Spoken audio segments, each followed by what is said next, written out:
ਇੱਕ ਓੰਕਾਰ ਸਤਿਨਾਮ ਕਰਤਾ ਪੁਰਖ ਨਿਰਭਉ ਨਿਰਵੈਰ ਅਕਾਲ ਮੂਰਤ ਅਜੂਨੀ ਸੈਭੰ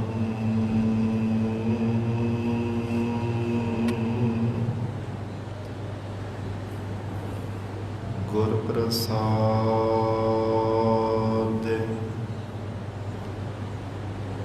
ਜਪ ਆਦਿ ਸਚ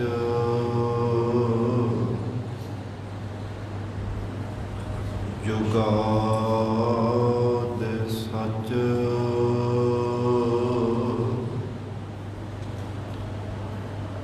ਹੈ ਵੀ ਸਚ ਨਾਨਕ ਹੋਸੀ ਵੀ ਸਚ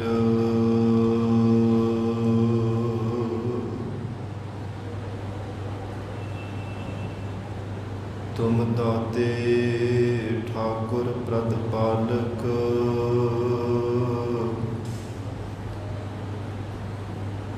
ਨਾਇਕ ਖਸਮ ਹਮਾਰੇ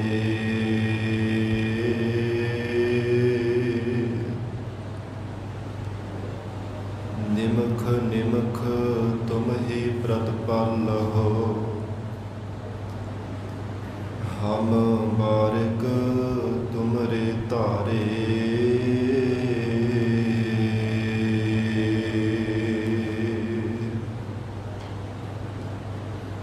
ਜਿਹਵਾ ਏਕ ਕਮਨ ਗੁਣ ਕਹੀਐ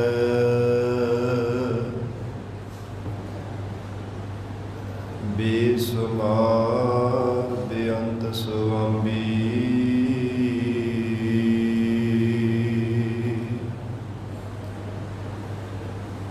ਤੇਰੋ ਅੰਤ ਨਾ ਕਿਨਹੀ ਲਹੀਐ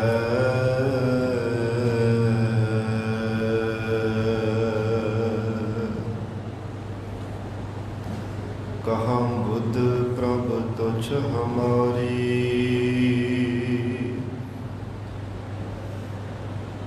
ਵਰਨ ਸਕੈ ਮਹਿਮਾ ਜੋ ਤਿਹਾਰੀ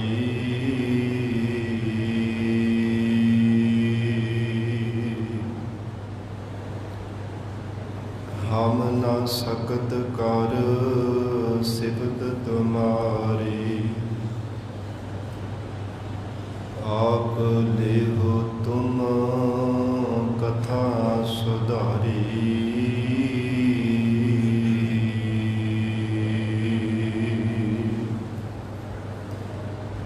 ਹਮ ਨਾ ਸਕਤ ਕਰ ਸਿਫਤ ਤੁਮਾਰੀ ਆਪ ਲੇਹੁ ਤੁਮ ਕਥਾ ਸੁਧਾਰੀ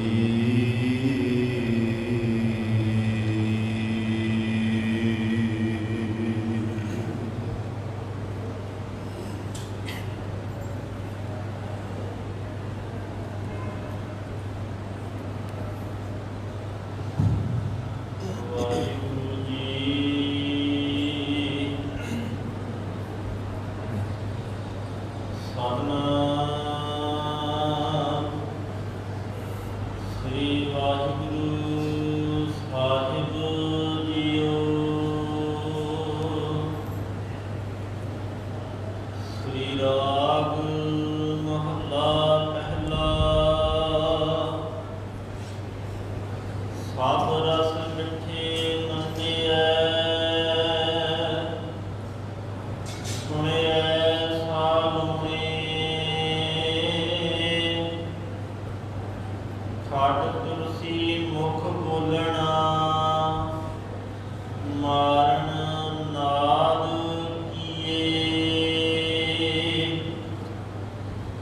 ਸਭ ਰਸ ਮਿੱਠੇ ਮੰਨਿਐ, ਸੁਣਿਐ ਸਾਲੋਣੇ। ਖਟ ਤੁਲਸੀ ਮੁਖ ਬੋਲਣਾ, ਮਾਰਨ ਨਾਦ ਕੀਏ। ਛੱਤੀ ਅੰਮ੍ਰਿਤ ਭਾਉ ਏਕ, ਜਾ ਕਉ ਨਦਰ ਕਰੇ। ਸਭ ਰਸ ਮਿੱਠੇ ਮੰਨਿਐ। ਵਾਹਿਗੁਰੂ ਜੀ ਕਾ ਖਾਲਸਾ, ਵਾਹਿਗੁਰੂ ਜੀ ਕੀ ਫਤਿਹ। ਪਤਿਤ ਪਾਵਨ ਭਗਤ ਵਛਲ, ਅੰਤਰਜਾਮੀ ਕਰੁਣਾ ਨਿਧਾਨ, ਗੁਰੂ ਗਰੀਬ ਨਵਾਜ। ਕਲਯੁਗ ਕੇ ਤਾਰਨ ਹਾਰੇ ਸ਼ਬਦ ਗੁਰੂ, ਸਾਹਿਬ ਸਤਿਗੁਰੂ ਧੰਨ ਧੰਨ ਸ੍ਰੀ ਗੁਰੂ ਗ੍ਰੰਥ ਸਾਹਿਬ ਮਹਾਰਾਜ ਸੱਚੇ ਪਾਤਸ਼ਾਹ ਜੀ ਦੀ ਪਾਵਨ ਪਵਿੱਤਰ ਹਜ਼ੂਰੀ ਅੰਦਰ ਜੁੜ ਬੈਠੇ ਗੁਰੂ ਖਾਲਸਾ ਸਾਧ ਸੰਗਤ ਜੀਓ। ਸਤਿਗੁਰੂ ਜੀ ਦੀ ਮਹਾਨ ਬਖਸ਼ਿਸ਼ ਦਾ ਸਦਕਾ ਅੰਮ੍ਰਿਤ ਵੇਲੇ ਤੋਂ ਮਹਾਰਾਜ ਸੱਚੇ ਪਾਤਸ਼ਾਹ ਜੀ ਦੀ ਪਾਵਨ ਹਜ਼ੂਰੀ ਅੰਦਰ ਦੀਵਾਨ ਸਜੇ ਸਨ। ਸਜੇ ਹੋ ਦੀਵਾਨਾਂ ਅੰਦਰ ਆਪ ਸਰਬੱਤ ਸੰਗਤਾਂ ਹਾਜ਼ਰੀਆਂ ਭਰ ਕੇ ਲਾਹੇ ਪ੍ਰਾਪਤ ਕਰ ਰਹੇ ਹੋ। ਅੰਮ੍ਰਿਤਮਈ ਪਾਵਨ ਗੁਰਬਾਣੀ ਦੇ ਜਾਪ, ਅੰਮ੍ਰਿਤ ਰੂਪ ਗੁਰਬਾਣੀ ਦਾ ਰਸ ਭਿੰਨਾ ਕੀਰਤਨ ਆਪ ਸੰਗਤਾਂ ਨੇ ਸਰਵਣ ਕੀਤਾ ਹੈ। ਹੁਣ ਇਸ ਪਾਵਨ ਅਸਥਾਨ ਤੇ ਚੱਲ ਰਹੀ ਲੜੀਵਾਰ ਗੁਰਬਾਣੀ ਦੀ ਕਥਾ ਵਿਚਾਰ ਦਾ ਸਮਾਂ ਹੋਇਆ ਹੈ। ਆਓ ਸਾਧ ਸੰਗਤ ਜੀ ਪਿਆਰ ਸਤਿਕਾਰ ਸਹਿਤ ਮਹਾਰਾਜ ਸੱਚੇ ਪਾਤਸ਼ਾਹ ਜੀ ਦੇ ਚਰਨਾਂ ਵਿੱਚ ਬੈਠ ਕੇ ਸਤਿਗੁਰੂ ਜੀ ਦੀ ਪਵਿੱਤਰ ਗੁਰਬਾਣੀ ਦੀ ਕਥਾ ਸਰਵਣ ਕਰਕੇ ਲਾਹੇ ਪ੍ਰਾਪਤ ਕਰੀਏ। ਜਗਤ ਗੁਰੂ ਧੰਨ ਸ੍ਰੀ ਗੁਰੂ ਨਾਨਕ ਦੇਵ ਸਾਹਿਬ ਮਹਾਰਾਜ ਸੱਚੇ ਪਾਤਸ਼ਾਹ ਪਾਵਨ ਸ਼ਬਦ ਰਾਹੀਂ ਉਪਦੇਸ਼ ਬਖਸ਼ਿਸ਼ ਕਰ ਰਹੇ ਆ। ਜਿਸ ਸ਼ਬਦ ਦਾ ਸਮੁੱਚਾ ਭਾਵ ਹੈ, ਜਗਤ ਅੰਦਰ ਭਾਵੇਂ ਬਹੁ ਗਿਣਤੀ ਵਿੱਚ ਜ਼ੁਬਾਨ ਦੇ ਰਸ ਹਨ, ਇੰਦਰੀਆਂ ਦੇ ਰਸ ਹੈ। ਮਹਾਰਾਜ ਸੱਚੇ ਪਾਤਸ਼ਾਹ ਜੀ ਨੇ ਪਰਮੇਸ਼ਰ ਦੇ ਨਾਮ ਨੂੰ ਪਰਮ ਰਸ ਕਰਕੇ ਮਹਾਰਾਜ ਸੱਚੇ ਪਾਤਸ਼ਾਹ ਜੀ ਨੇ ਪਰਮਾਤਮਾ ਦੇ ਨਾਮ ਰਸ ਦੀ ਵਡਿਆਈ ਕੀਤੀ ਹੈ। ਸ਼ੁਭ ਗੁਣਾਂ ਰੂਪੀ ਜੋ ਰਸ ਹਨ, ਸਤਿਗੁਰੂ ਜੀ ਨੇ ਇਹਨਾਂ ਨੂੰ ਵਡਿਆਇਆ ਹੈ। ਕਿਉਂਕਿ ਵਿਸ਼ਿਆਂ ਦੇ ਆਪਣੇ ਰਸ ਹੈ, ਵਿਕਾਰਾਂ ਦੇ ਆਪਣੇ ਰਸ ਨੇ, ਔਗੁਣਾਂ ਦੇ ਆਪਣੇ ਰਸ ਹੈ। ਜਿਵੇਂ ਵਿਸ਼ਿਆਂ ਦੇ, ਵਿਕਾਰਾਂ ਦੇ, ਔਗੁਣਾਂ ਦੇ ਚਾਹੇ ਜ਼ੁਬਾਨ ਦੇ ਰਸ ਹਨ, ਚਾਹੇ ਅੱਖਾਂ ਦੇ ਦੇਖਣ ਦੇ ਰਸ ਹੈ, ਕੰਨਾਂ ਦਾ ਸੁਣਨ ਦਾ ਰਸ ਹੈ। ਮਹਾਰਾਜ ਸੱਚੇ ਪਾਤਸ਼ਾਹ ਕਹਿੰਦੇ ਤਿਵੇਂ ਪਰਮਾਤਮਾ ਦੇ ਨਾਮ ਦਾ ਜੋ ਪਰਮ ਰਸ ਹੈ, ਇਹ ਸਭ ਦੁਨੀਆ ਦੇ ਵਿਸ਼ਿਆਂ ਨਾਲੋਂ, ਵਿਕਾਰਾਂ ਨਾਲੋਂ, ਔਗੁਣਾਂ ਨਾਲੋਂ ਸ਼ੁਭ ਗੁਣਾਂ ਦਾ ਜੋ ਰਸ ਹੈ, ਇਹ ਸਭ ਤੋਂ ਸ਼੍ਰੋਮਣੀ ਹੈ। ਕਿਉਂਕਿ ਜਗਤ ਦੇ ਜਿਤਨੇ ਵੀ ਮਾਇਆ ਦੇ ਰਸ ਹਨ, ਜਿਵੇਂ ਮਾਇਆ ਸਦੀਵੀ ਕਾਲ ਵਾਸਤੇ ਸਤ ਨਹੀਂ ਹੈ, ਤਿਵੇਂ ਮਾਇਕੀ ਰਸ ਵੀ ਸਦਾ ਵਾਸਤੇ ਰਹਿਣ ਵਾਲੇ ਨਹੀਂ। ਤੁਛ ਮਾਤਰ ਕੇਵਲ ਸਮੇਂ ਦੇ ਵਾਸਤੇ ਹੈ, ਜ਼ਿਆਦਾ ਸਮਾਂ ਇਹ ਰਸ ਰਹਿਣ ਵਾਲੇ ਨਹੀਂ ਹੈ। ਫਿਰ ਇਹ ਦੁਨੀਆ ਦੇ ਮਾਇਆ ਦੇ ਤਰ੍ਹਾਂ ਤਰ੍ਹਾਂ ਦੇ ਰੰਗਾਂ ਦੇ ਰਸ ਵਿੱਚ ਜੀਵ ਜਦੋਂ ਵਰਤ ਜਾਂਦਾ ਹੈ, ਪਰਮੇਸ਼ਰ ਦੀ ਯਾਦ ਵਿਸਰ ਜਾਂਦੀ ਹੈ। ਮਨ ਵਿੱਚ ਬੁਰੇ ਵਿਕਾਰ ਪੈਦਾ ਹੁੰਦੇ ਆ। ਮਨ ਕਦੇ ਹੰਕਾਰੀ ਹੋ ਜਾਂਦਾ, ਕਦੇ ਪਾਮਰ ਵਿਕਾਰਾਂ ਦੇ ਅਧੀਨ ਹੋ ਜਾਂਦਾ। ਇਸ ਪ੍ਰਕਾਰ ਮਹਾਰਾਜ ਸੱਚੇ ਪਾਤਸ਼ਾਹ ਜੀ ਕਹਿੰਦੇ ਪਰਮਾਤਮਾ ਦਾ ਜੋ ਪਰਮ ਰਸ ਹੈ ਨਾ, ਸ਼ੁਭ ਗੁਣਾਂ ਦਾ, ਇਹ ਸਭ ਤੋਂ ਸ਼੍ਰੋਮਣੀ ਹੈ। ਇਹ ਸ਼ਬਦ ਅੰਦਰ ਗਰੀਬ ਨਵਾਜ ਸਤਿਗੁਰੂ ਜੀ ਨੇ ਐਸਾ ਇਹ ਸਮੁੱਚਾ ਜੋ ਭਾਵ ਰੱਖਿਆ। ਗਰੀਬ ਨਵਾਜ ਜਗਤ ਗੁਰੂ ਧੰਨ ਗੁਰੂ ਨਾਨਕ ਦੇਵ ਸਾਹਿਬ ਮਹਾਰਾਜ ਸੱਚੇ ਪਾਤਸ਼ਾਹ ਹਜ਼ੂਰ ਨੇ ਇਹ ਪਾਵਨ ਸ਼ਬਦ ਬਾਬਾ ਚੰਦਰ ਭਾਨ ਜੀ ਦੇ ਖੂਹ ਦੇ ਉਚਾਰਨ ਕੀਤਾ ਸੀ। ਉਥਾਨਕਾ ਇਹ ਹੈ ਇਸ ਪਾਵਨ ਸ਼ਬਦ ਦੀ ਜਗਤ ਜਲੰਦੇ ਨੂੰ ਤਾਰਦੇ ਮਹਾਰਾਜ ਸੱਚੇ ਪਾਤਸ਼ਾਹ ਜੀ ਬਾਬਾ ਚੰਦਰਪਾਲ ਜੀ ਦੇ ਖੂਹ ਤੇ ਜਦੋਂ ਗਏ ਆ ਤੇ ਭਾਈ ਮਰਦਾਨਾ ਜੀ ਨੇ ਬੇਨਤੀ ਕੀਤੀ, ਮਹਾਰਾਜ हे ਸਤਿਗੁਰੂ ਜੀ, ਮੈਂ ਆਪ ਜੀ ਦੇ ਚਰਨਾਂ ਵਿੱਚ ਬੇਨਤੀ ਕਰਨਾ ਚਾਹੁੰਦਾ, ਮਹਾਰਾਜ ਇੱਕ ਵਾਰ ਪਰਿਵਾਰ ਨੂੰ ਮੈਂ ਮਿਲ ਕੇ ਆਉਣਾ ਚਾਹੁੰਦਾ ਹਾਂ। ਆਪ ਜੀ ਆਗਿਆ ਦੇਵੋ ਤੇ ਸਤਿਗੁਰੂ ਜੀ ਪਰਿਵਾਰ ਨੂੰ ਮਿਲ ਆਵਾ। ਮਹਾਰਾਜ ਸੱਚੇ ਪਾਤਸ਼ਾਹ ਜੀ ਨੇ ਵਚਨ ਕੀਤਾ ਕਿ ਭਾਈ ਮਰਦਾਨੇ ਆ ਵੀ ਪਰਿਵਾਰ ਦੇ ਵਿੱਚ ਹੀ ਮੋਹ ਦੇ ਵਸ ਵਿੱਚ ਹੋ ਕੇ ਨਾ ਕਿਤੇ ਬੈਠਾ ਰਹੇ, ਪਰਿਵਾਰ ਦੇ ਨਾਲ ਮਿਲ ਕਰਕੇ ਵਚਨ ਮਿਲਾਸ ਕਰਕੇ ਤੇ ਫਿਰ ਛੇਤੀ ਵਾਪਸ ਆਉਣਾ। ਮਹਾਰਾਜ ਸੱਚੇ ਪਾਤਸ਼ਾਹ ਦੇ ਨਾਲ ਇਹ ਵੀ ਵਚਨ ਕੀਤਾ ਕਿ ਸਾਡੇ ਬਾਰੇ ਕਿਸੇ ਨੂੰ ਦੱਸਣਾ ਨਹੀਂ ਕਿ ਅਸੀਂ ਇਸ ਖੂਹ ਦੇ ਉੱਪਰ ਬੈਠੇ ਹੋਏ ਹਾਂ। ਮਹਾਰਾਜ ਸੱਚੇ ਪਾਤਸ਼ਾਹ ਹਜੂਰ ਦੇ ਚਰਨਾਂ ਤੇ ਨਮਸਕਾਰ ਕੀਤੀ, ਸਤ ਵਚਨ ਕਹਿ ਕੇ ਭਾਈ ਮਰਦਾਨਾ ਜੀ ਘਰ ਗਏ, ਜਾ ਕੇ ਪਰਿਵਾਰ ਨੂੰ ਜਾ ਕਰਕੇ ਮਿਲੇ ਹੈ।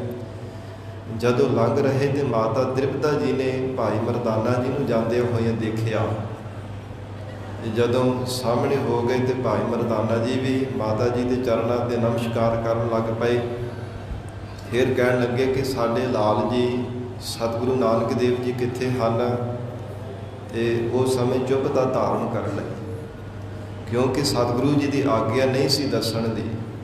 ਜਦੋਂ ਚੁੱਪ ਹੋ ਗਏ ਤੇ ਫਿਰ ਉਸ ਸਮੇਂ ਦੁਬਾਰਾ ਜਦੋਂ ਮਾਤਾ ਤ੍ਰਿਪਤਾ ਜੀ ਨੇ ਦੇਖਿਆ ਨਾ ਘਰ ਦੇ ਵਿੱਚੋਂ ਕਿ ਛੇਤੀ ਛੇਤੀ ਬਾਹਰ ਨੂੰ ਆ ਕੇ ਵਾਪਸ ਚੱਲ ਕੇ ਆਏ, ਤੇ ਫਿਰ ਇਹਨਾਂ ਨੂੰ ਅੰਦਾਜ਼ਾ ਲੱਗ ਗਿਆ ਕਿ ਸਾਡੇ ਲਾਲ ਜੀ ਸਤਿਗੁਰੂ ਨਾਨਕ ਦੇਵ ਜੀ ਮਹਾਰਾਜ ਇੱਥੇ ਹੀ ਹਨ, ਉਹ ਕਿਤੇ ਦੂਰ ਨਹੀਂ ਹੈ। ਫਿਰ ਉਸ ਸਮੇਂ ਮਾਤਾ ਜੀ ਫਿਰ ਚੰਗੇ ਚੰਗੇ ਪਕਵਾਨ ਤਿਆਰ ਕੀਤੇ, ਕੁਝ ਮਿੱਠੇ ਰਸ ਵਾਲੇ, ਕੁਝ ਸਲੂਣੇ ਲੂਣ ਵਾਲੇ, ਇਵੇਂ ਕਈ ਪ੍ਰਕਾਰ ਦੇ ਜਿਹੜੇ ਭੋਜਨ ਸਾਨੂੰ ਤਿਆਰ ਕੀਤੇ ਕਿ ਮੇਰੇ ਲਾਲ ਜੀ ਕਿੰਨੇ ਸਮੇਂ ਬਾਅਦ ਆਏ ਹੈ।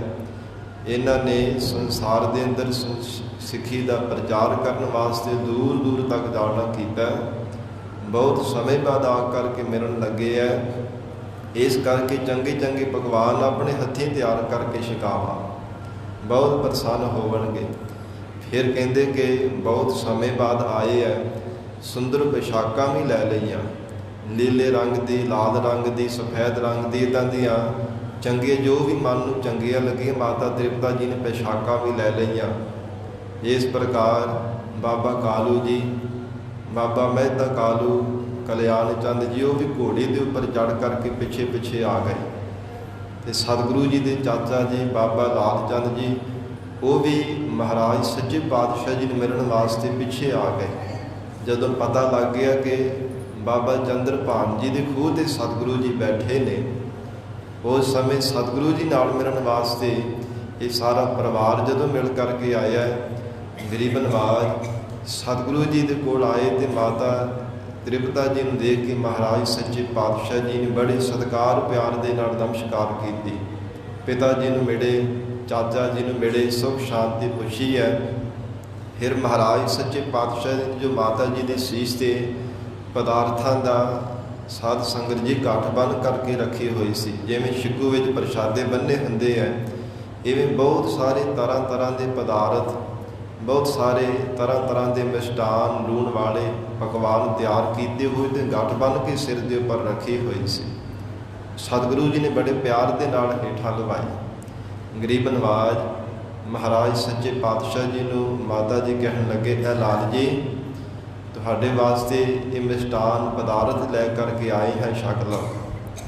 ਬਹੁਤ ਸਾਰੇ ਪਦਾਰਥ ਤਰ੍ਹਾਂ ਤਰ੍ਹਾਂ ਦੇ ਤਿਆਰ ਕਰਕੇ ਲਿਆਂਦੇ ਹੈ, ਇਹ ਛਕ ਲਓ। ਮਹਾਰਾਜ ਸੱਚੇ ਪਾਤਸ਼ਾਹ ਸਤਿਗੁਰੂ ਜੀ ਨੇ ਇਹ ਸ਼ਬਦ ਦੁਆਰਾ ਮਹਾਰਾਜ ਸੱਚੇ ਪਾਤਸ਼ਾਹ ਜੀ ਨੇ ਮਾਤਾ ਜੀ ਨੂੰ, ਪਿਤਾ ਜੀ ਨੂੰ, ਪਰਿਵਾਰ ਨੂੰ ਇਹਨਾਂ ਨੂੰ ਨਿਹਾਲ ਕੀਤਾ। ਇਹ ਸ਼ਬਦ ਦੁਆਰਾ ਗਿਆਨ ਬਖਸ਼ਿਆ ਹੈ ਕਿ ਜਿਹੜੇ ਦੁਨੀਆ ਦੇ ਰਸ ਹੈ, ਇਹ ਮਾਤਾ ਜੀ, ਇਹ ਪਿਤਾ ਜੀ, ਇਹਨਾਂ ਵਿੱਚ ਮਨ ਵਰਜਨੇ ਕਰਕੇ ਪਰਮੇਸ਼ਰ ਦੀ ਯਾਦ ਵਿਸਰਦੀ ਹੈ। ਸੋ ਜਿਵੇਂ ਮਹਾਰਾਜ ਸੱਚੇ ਪਾਤਸ਼ਾਹ ਜੀ ਸ਼ਬਦ ਰਾਹੀਂ ਉਪਦੇਸ਼ ਦੇ ਰਹੇ ਹੈ, ਪਿਆਰ ਦੇ ਨਾਲ ਬੈਠ ਕੇ ਵਿਚਾਰ ਨਾਲ ਜੁੜੀਏ। ਵਿਚਾਰ ਦੀ ਪ੍ਰਾਰੰਭਤਾ ਤੋਂ ਪਹਿਲਾਂ ਸਤਿਗੁਰੂ ਜੀ ਨੂੰ ਸੀਸ ਝੁਕਾਓ, ਪਿਆਰ ਅਦਬ ਨਾਲ ਉਚਾਰਨ ਕਰੋ ਜੀ। ਸਤਨਾਮ ਸ੍ਰੀ ਵਾਹਿਗੁਰੂ ਸਾਹਿਬ, ਸਤਨਾਮ ਸ੍ਰੀ ਵਾਹਿਗੁਰੂ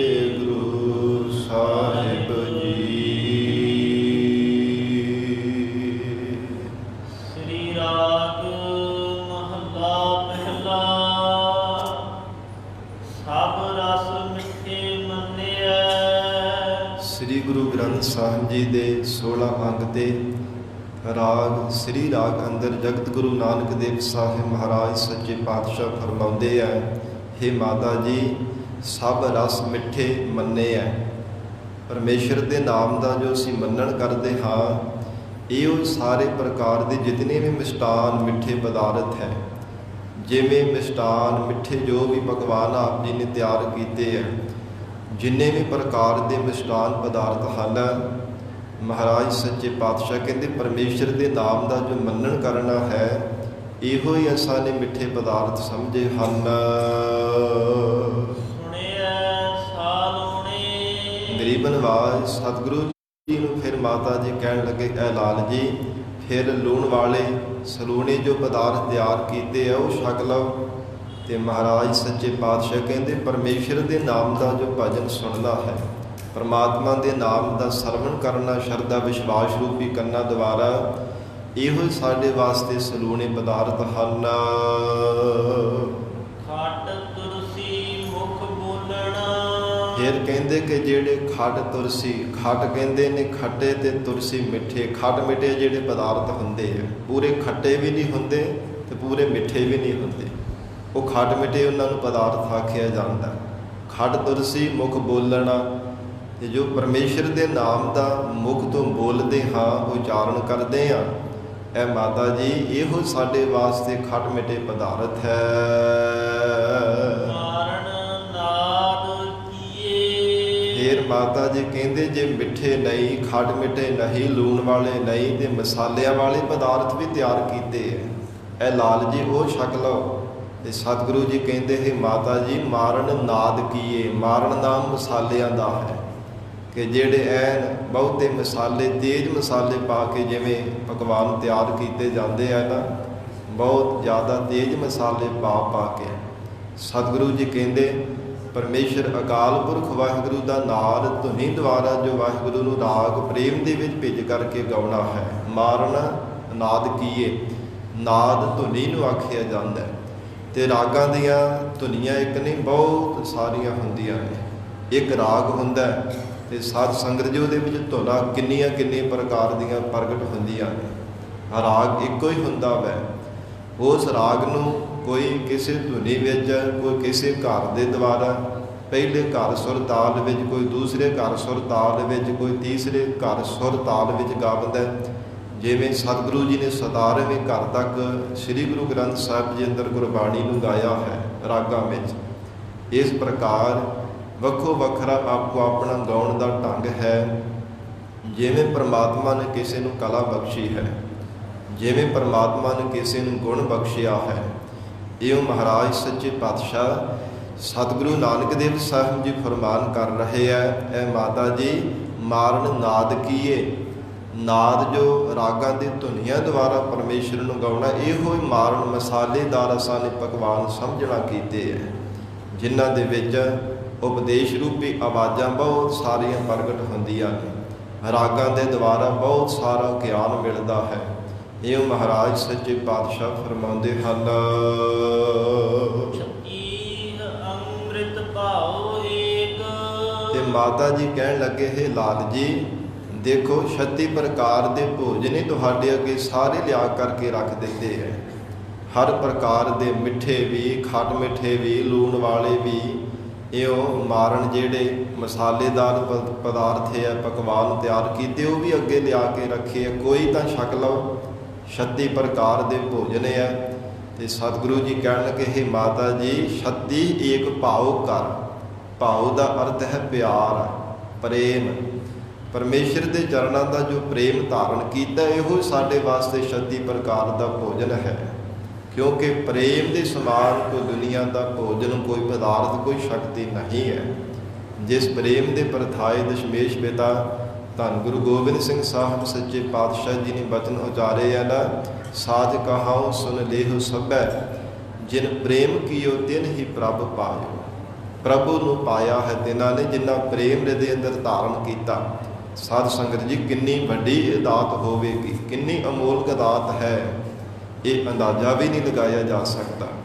ਪਰਮੇਸ਼ਰ ਦੀ ਪ੍ਰਾਪਤੀ ਕਰਨੀ ਸਾਧ ਸੰਗਤ ਜੀ ਜਗਤ ਅੰਦਰ ਭਾਵੇਂ ਬਹੁਤ ਸਾਰੇ ਜੀਵ, ਤਮਾਮ ਜੀਵ ਯਤਨ ਕਰਦੇ ਆ ਦੁਨੀਆ ਦੇ ਸਾਧਨ ਸਾਧ ਕਰਕੇ ਪਰਮਾਤਮਾ ਨੂੰ ਪਾਉਣ ਲਈ, ਪਰ ਜਿਸ ਹਿਰਦੇ ਅੰਦਰ ਪਿਆਰ ਨਹੀਂ ਹੈ ਨਾ, ਜਿਸ ਹਿਰਦੇ ਅੰਦਰ ਸ਼ਰਧਾ ਤੇ ਵਿਸ਼ਵਾਸ ਨਹੀਂ ਹੈ, ਉਹ ਕਦੇ ਰੱਬ ਨੂੰ ਪਾ ਨਹੀਂ ਸਕਦਾ। ਇਹ ਮੈਂ ਨਹੀਂ ਕਹਿ ਰਿਹਾ, ਗੁਰੂ ਕੀ ਬਾਣੀ ਆਖ ਰਹੀ ਹੈ।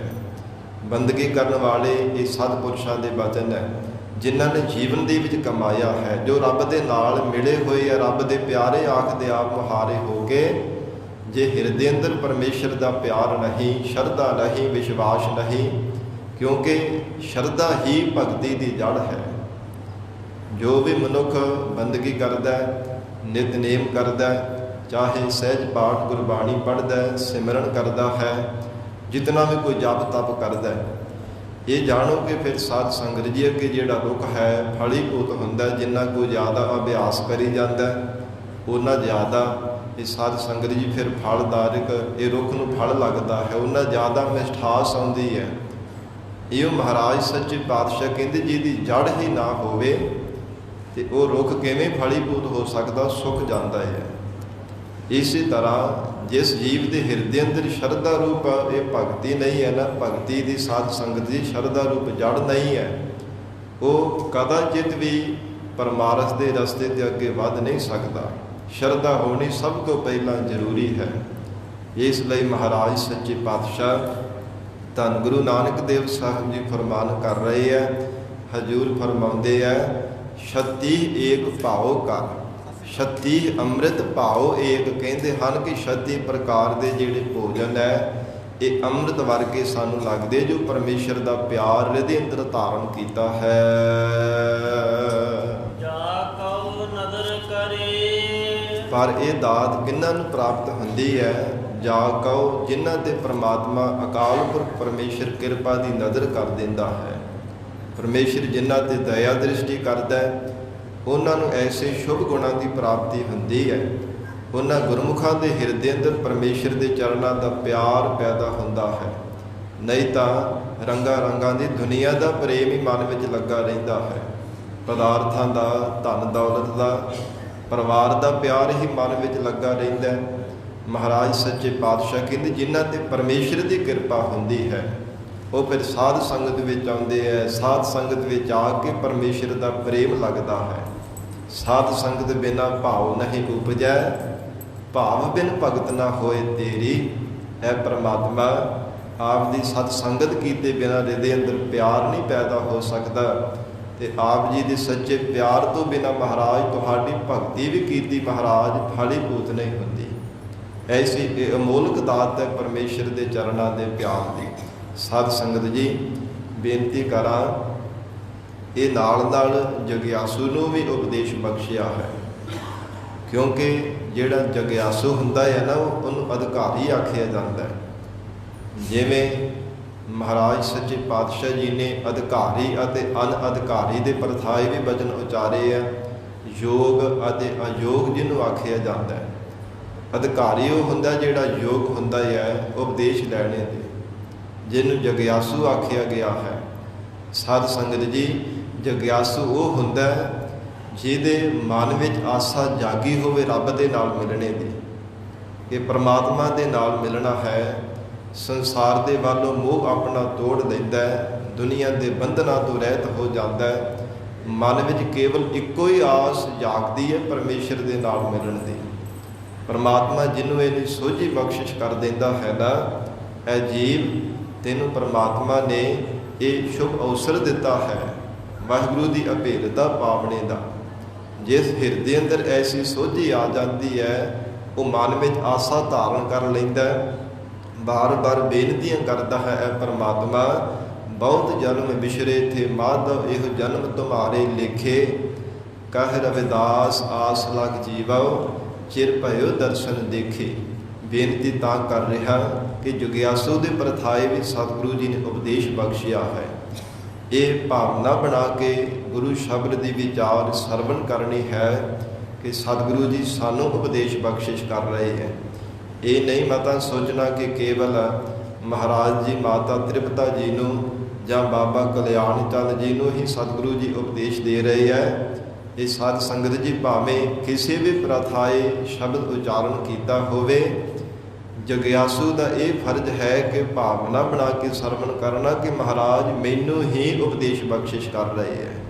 ਸਤਿਗੁਰੂ ਜੀ ਸਭ ਨੂੰ ਸਾਂਝੀ ਵਾਰਤਾ ਦਾ ਉਪਦੇਸ਼ ਬਖਸ਼ਦੇ ਹੈ।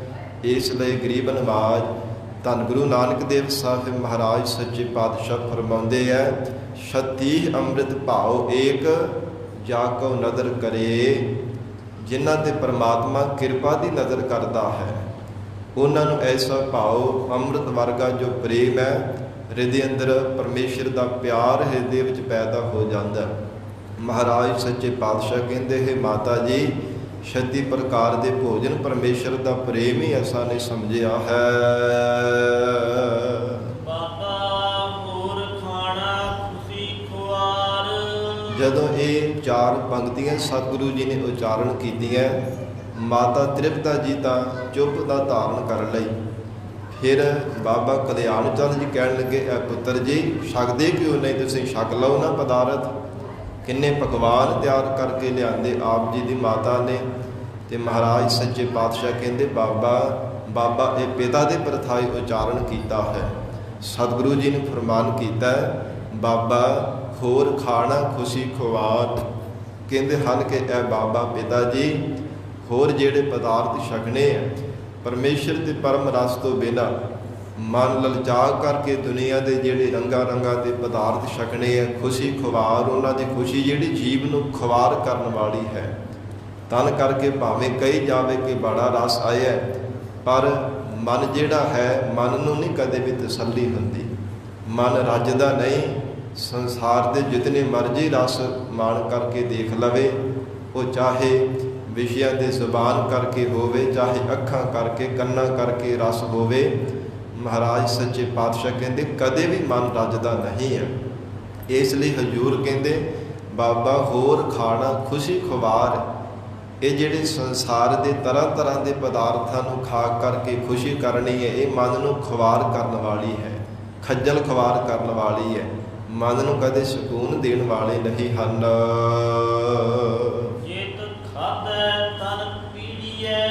ਮਹਾਰਾਜ ਕਹਿਣ ਲੱਗੇ, ਐ ਪਿਤਾ ਜੀ ਜਿਨ੍ਹਾਂ ਤਰ੍ਹਾਂ ਦੇ ਪਦਾਰਥਾਂ ਨੂੰ ਖਾ ਕੇ ਤਨ ਪੀੜਿਆ ਜਾਂਦਾ ਹੈ, ਤਨ ਦੁਖੀ ਹੁੰਦਾ ਹੈ। ਜਿਵੇਂ ਬਹੁਤੇ ਲੋਭੀ ਬਣ ਕੇ ਕੋਈ ਪਦਾਰਥ ਖਾ ਲਵੇ ਤੇ ਪੇਟ ਵਿੱਚ ਦਰਦ ਹੋਣ ਲੱਗ ਪੈਂਦਾ, ਕਦੇ ਗੈਸ ਬਣ ਗਈ, ਕਦੇ ਕਿਸੇ ਤਰ੍ਹਾਂ ਦਾ ਕੋਈ ਰੋਗ ਲੱਗ ਗਿਆ। ਪੇਟ ਦੇ ਵਿੱਚ ਜਦੋਂ ਸਾਧ ਸੰਗਤ ਜੀ ਰੋਗ ਪੈਦਾ ਹੁੰਦੇ, ਉਹਨਾਂ ਤੋਂ ਫਿਰ ਹੋਰ ਕਈ ਰੋਗ, ਕਈ ਬਿਮਾਰੀਆਂ ਜਨਮ ਲੈਂਦੀਆਂ। ਪੇਟ ਦੇ ਵਿੱਚ ਭਾਵੇਂ ਸਾਧ ਸੰਗਤ ਜਿਵੇਂ ਕੋਈ ਕਬਜ਼ ਵਰਗਾ, ਜਿਵੇਂ ਕਬਜ਼ ਹੋ ਜਾਵੇ, ਕਿਸੇ ਨੂੰ ਗੈਸ ਹੋ ਜਾਂਦੀ ਹੈ, ਇਸ ਪ੍ਰਕਾਰ ਇਹ ਪੇਟ ਦੇ ਜਿਹੜੇ ਰੋਗ ਇਹਨਾਂ ਤੋਂ ਕਈ ਬਿਮਾਰੀਆਂ ਜਨਮ ਲੈਂਦੀਆਂ ਨੇ। ਜਦੋਂ ਨਾ ਖਾਣਯੋਗ ਪਦਾਰਥ ਵੀ ਮਨੁੱਖ ਖਾਈ ਜਾਂਦਾ ਹੈ, ਕਿਉਂਕਿ ਪਰਮਾਤਮਾ ਨੇ ਇਹ 36 ਪ੍ਰਕਾਰ ਦੇ ਭੋਜਨ ਦਿੱਤੇ ਹੈ। ਇਹਨਾਂ ਦੀ ਕੋਈ ਸੀਮਾ ਹੈ, ਹਰ ਇੱਕ ਚੀਜ਼ ਦੀ ਕੋਈ ਨਾ ਕੋਈ ਪਰਮਾਤਮਾ ਨੇ ਮਰਜ਼ਾਦਾ ਬਣਾਈ ਹੈ। ਸੰਸਾਰ ਦੇ ਅੰਦਰ ਕੋਈ ਵੀ ਚੀਜ਼ ਲੈ ਲਓ, ਹਰ ਇੱਕ ਚੀਜ਼ ਦੀ ਪਰਮੇਸ਼ਰ ਨੇ ਮਰਜ਼ਾਦਾ ਬੱਧੀ ਹੈ, ਕੋਈ ਹੱਦ ਬੰਨਾ, ਕੋਈ ਸੀਮਾ ਉਹਦਾ। ਜਿਵੇਂ ਹੋਰ ਸੰਸਾਰ ਦੇ ਜੀਵਾਂ ਦੀ ਮਰਜ਼ਾਦਾ ਹੈ, ਇਸੇ ਪ੍ਰਕਾਰ ਮਨੁੱਖ ਦੀ ਵੀ ਮਰਜ਼ਾਦਾ ਹੈ। ਮਨੁੱਖ ਦੀ ਖਾਣ ਦੀ, ਪਹਿਨਣ ਦੀ, ਬੋਲਣ ਦੀ, ਸੌਣ ਦੀ, ਇਹ ਮਰਜ਼ਾਦਾ ਹੈ। ਜੇ ਮਰਜ਼ਾਦਾ ਦੇ ਵਿੱਚ ਰਹਿ ਕੇ ਬੰਦਾ ਜੀਵਨ ਆਪਣੀ ਜ਼ਿੰਦਗੀ ਮਾਣਦਾ ਹੈ ਨਾ, ਉਹ ਫਿਰ ਸੁਖੀ ਰਹਿੰਦਾ। ਇਹ ਕੋਈ ਵੀ ਦੁਨੀਆ ਦਾ ਕੰਮ ਲੈ ਲਓ, ਜੇ ਕੋਈ ਮਰਜ਼ਾਦਾ ਨੂੰ ਭੰਗ ਕਰੇ ਤੇ ਉਹਦਾ ਫਿਰ ਲਾਭ ਨਹੀਂ ਪ੍ਰਾਪਤ ਕੀਤਾ ਜਾ ਸਕਦਾ। ਗਰੀਬ ਨਵਾਜ ਮਹਾਰਾਜ ਸੱਚੇ ਪਾਤਸ਼ਾਹ ਧੰਨ ਸਤਿਗੁਰੂ ਸ੍ਰੀ ਗੁਰੂ ਨਾਨਕ ਦੇਵ ਸਾਹਿਬ ਜੀ ਨੇ ਫਰਮਾਨ ਕੀਤਾ, ਇਹ ਜਿਹੜੇ ਲੋੜ ਤੋਂ ਵੱਧ ਜਿਹੜੇ ਸੰਸਾਰ ਦੇ ਅੰਦਰ ਕੋਈ ਮਨੁੱਖ ਪਦਾਰਥ ਖਾ ਲੈਂਦਾ ਹੈ, ਫਿਰ ਉਹ ਬਾਰ-ਬਾਰ ਪੀੜਤ ਭਾਵ ਦੁਖੀ ਹੁੰਦਾ ਹੈ। ਇਹ ਮਹਾਰਾਜ ਸੱਚੇ ਪਾਤਸ਼ਾਹ ਸਤਿਗੁਰੂ ਜੀ ਫਰਮਾਨ ਕਰ ਰਹੇ ਹੈ, ਜਿਤ ਖਾਧੈ ਤਨ ਪੀੜੀ ਹੈ। ਕਹਿੰਦੇ ਐ ਪਿਤਾ ਜੀ, ਜਿਨ੍ਹਾਂ ਬਹੁਤੇ ਪਦਾਰਥਾਂ ਨੂੰ ਖਾ ਕਰਕੇ ਤਨ ਦੁਖੀ ਹੁੰਦਾ ਹੈ, ਮਨ ਮਹਿ ਚਲਹਿ ਵਿਕਾਰ। ਜੇ ਤਨ ਵਿੱਚ ਕੋਈ ਰੋਗ ਨਾ ਲੱਗੇ, ਬਿਮਾਰੀ ਨਾ ਲੱਗੇ, ਵਿਕਾਰ ਤਾਂ ਜ਼ਰੂਰ ਹੀ ਚੱਲਦੇ ਹੈ। ਬਹੁਤਾ ਭੋਜਨ ਖਾਣ ਵਾਲੇ ਸਾਧ ਸੰਗਤ ਜੀ ਮਨ ਦੇ ਵਿੱਚ ਬਹੁਤ ਵਿਕਾਰ ਚੱਲਦੇ ਹੈ, ਤਰ੍ਹਾਂ ਦੇ। ਇਉਂ ਬਾਰ-ਬਾਰ ਬਹੁਤੇ ਤੜਕੇ ਜਾਂ ਮਸਾਲੇਦਾਰ ਜਿਹੜੇ ਭੋਜਨ ਖਾਣੇ ਆ, ਤਿੱਖੇ ਪਦਾਰਥ ਖਾਣੇ ਆ, ਇਹਨਾਂ ਕਰਕੇ ਮਹਾਰਾਜ ਕਹਿੰਦੇ ਕਿ ਮਨ ਮਹਿ ਚੱਲਹਿ ਵਿਕਾਰ, ਮਨ ਵਿੱਚ ਵਿਕਾਰ ਚੱਲਦੇ ਹੈ। ਜਾਂ ਫਿਰ ਅਥਵਾ ਨਾ ਖਾਣੇ ਯੋਗ ਭੋਜਨ ਪਦਾਰਥ ਖਾਈ ਜਾਣੇ, ਕਿਉਂਕਿ ਪਰਮਾਤਮਾ ਨੇ ਹਰ ਇੱਕ ਚੀਜ਼ ਦੀ ਪਹਿਲਾਂ ਵੀ ਬੇਨਤੀ ਕੀਤੀ, ਮਰਜ਼ਾਦਾ ਬੱਧੀ ਹੈ। ਖਾਣ ਦੀ, ਬੋਲਣ ਦੀ, ਪਹਿਨਣ ਦੀ, ਸੌਣ ਦੀ, ਹਰ ਇੱਕ ਚੀਜ਼ ਦੀ ਮਰਜ਼ਾਦਾ ਪਰਮਾਤਮਾ ਨੇ ਸੀਮਾ ਹੱਦ ਬੰਨਾ ਬਣਾਇਆ। ਜੇਕਰ ਉਹਦੀ ਉਲੰਘਣਾ ਕਰਦਾ ਹੈ, ਜਿਵੇਂ ਬੇਨਤੀ ਕਰਾਂ ਕੋਈ ਬੰਦਾ ਗੱਡੀ ਚਲਾ ਰਿਹਾ ਹੈ ਨਾ, ਉਹਦੀ ਵੀ ਕੋਈ ਸੀਮਾ ਹੈ, ਡਰਾਈਵਰ ਹੈ। ਜੇ ਉਹ ਸੀਮਾ ਨੂੰ, ਮਰਜ਼ਾਦਾ ਨੂੰ ਭੰਗ ਕਰਦਾ, ਜਿੰਨੀ ਕੋ ਰੇਸ ਵੱਧੀ ਹੋਈ, ਜਿੰਨੀ ਉਹਦੀ ਸੀਮਾ ਉਹਦੇ ਤੋਂ ਵੱਧ ਜੇਕਰ ਉਹਨੂੰ ਭਜਾਉਂਦਾ, ਗੱਡੀ ਨੂੰ ਜ਼ਿਆਦਾ ਰੇਸ ਦੇਈ ਜਾਂਦਾ, ਅਲਟੀਨੇਟਰ ਨੱਪੀ ਜਾਂਦਾ, ਤੇ ਫਿਰ ਉਹਦਾ ਨੁਕਸਾਨ ਹੀ ਹੈ ਨਾ। ਸਾਧ ਸੰਗਤ ਜੀ, ਉਹ ਫਿਰ ਸਮੇਂ ਸਿਰ ਬ੍ਰੇਕ ਲੱਗੇ ਨਾ, ਗੱਡੀ ਬੱਸ ਵਿੱਚ ਆਵੇ ਤਾਂ ਕਿਤੇ ਮਾਰ ਕੇ ਨੁਕਸਾਨ ਹੀ ਕਰੇਗਾ ਨਾ, ਕਿਉਂਕਿ ਮਰਜ਼ਾਦਾ ਨੂੰ ਭੰਗ ਕੀਤਾ ਹੈ। ਅੱਗ ਹੈ, ਇਹਦੇ ਤੋਂ ਕਿੰਨੇ ਲਾਭ ਮਿਲਦੇ, ਕਿੰਨੇ ਫਾਇਦੇ ਹੈ।